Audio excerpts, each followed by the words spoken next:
นิทานอีสปเรื่องหมีกับรังผึ้งกลางป่าลึกอันเงียบสงบมีหมีตัวหนึ่งอาศัยอยู่เพียงลำพังมันเป็นหมีร่างใหญ่ขนสีน้ำตาลเข้มหนานุ่มและเป็นที่รู้กันทั่วป่าว่าหมีตัวนี้แข็งแรงที่สุดเจ้าหมีเองก็เชื่อเช่นนั้นเสมอมันชอบพูดกับตัวเองด้วยความภาคภูมิใจว่าไม่มีใครในป่านี้จะสู้ข้าได้ ไม่ว่าจะสัตว์ตัวไหนข้าก็ไม่กลัววันหนึ่งท้องฟ้าปลอดโปร่งแสงแดดอุ่นสอดลอดผ่านใบไม้ลงมาเป็นลายเจ้าหมีกำลังนั่งกินอาหารอย่างสบายใจอยู่ใต้ต้นไม้ใหญ่เสียงเคี้ยวของมันดังไปทั่วแต่ไม่นานก็มีเสียงบินแผ่วเบาดังขึ้นใกล้หูผึ้งตัวหนึ่งบินเฉียดหน้ามันไปอย่างรวดเร็วเจ้าหมีชะงักหยุดกิน แล้วขมวดคิ้วด้วยความหงุดหงิดเจ้าผึ้งตัวจ้อยมารบกวนข้าทำไมตอนกินอาหารมันง้างอุ้งมือใหญ่ขึ้นหมายจะตะปบให้สิ้นเรื่องแต่ยังไม่ทันที่ฝ่ามือจะถึงตัวผึ้งน้อยก็ไวกว่ามันบินเข้าหาหมีแล้วต่อยเข้าที่จมูกอย่างจังก่อนจะหนีหายไปในพริบตาโอ๊ยเจ้าตัวแสบหมีร้องเสียงดังพลางถูจมูกตัวเอง กล้ามากนะที่มาต่อยข้าจะไม่ยกโทษให้แน่ผึ้งตัวนั้นบินหายไปในป่าทิ้งไว้เพียงเสียงหมีคำรามสะเทือนต้นไม้รอบๆแต่ยิ่งมองไม่เห็นตัวผึ้งความโกรธในใจของหมีตัวใหญ่ก็ยิ่งเพิ่มขึ้น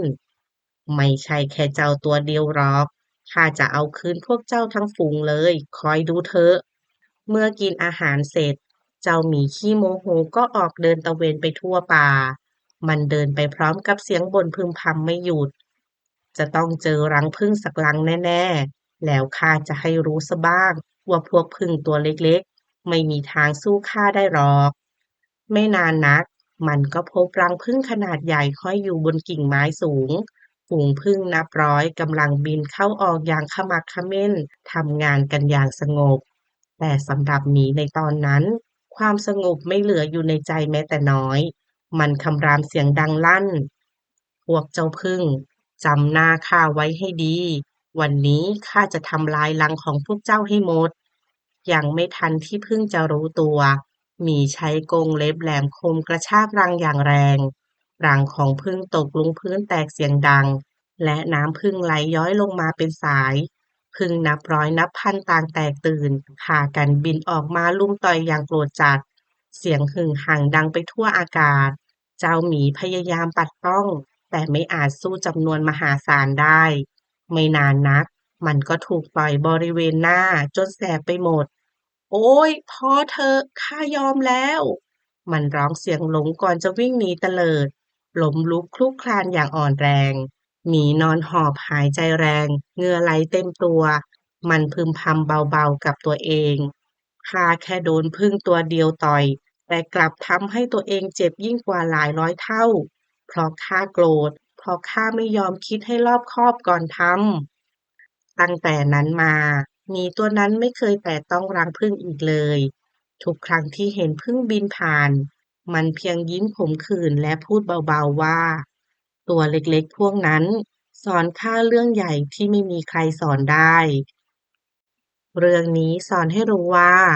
ความโกรธและความต้องการแก้แค้นโดยไม่คิดให้รอบคอบอาจนำพาปัญหาใหญ่และความเจ็บปวดมามากกว่าเดิมเสมอหากใครชอบคลิปนี้ก็อย่าลืมกดถูกใจกดติดตามและกดกระดิ่งแจ้งเตือนเพื่อเป็นกำลังใจให้ด้วยนะคะสำหรับวันนี้ช่องมามิมี่และมิมก็ต้องขอลาไปก่อนเจอกันใหม่ในคลิปหน้าสวัสดีค่ะ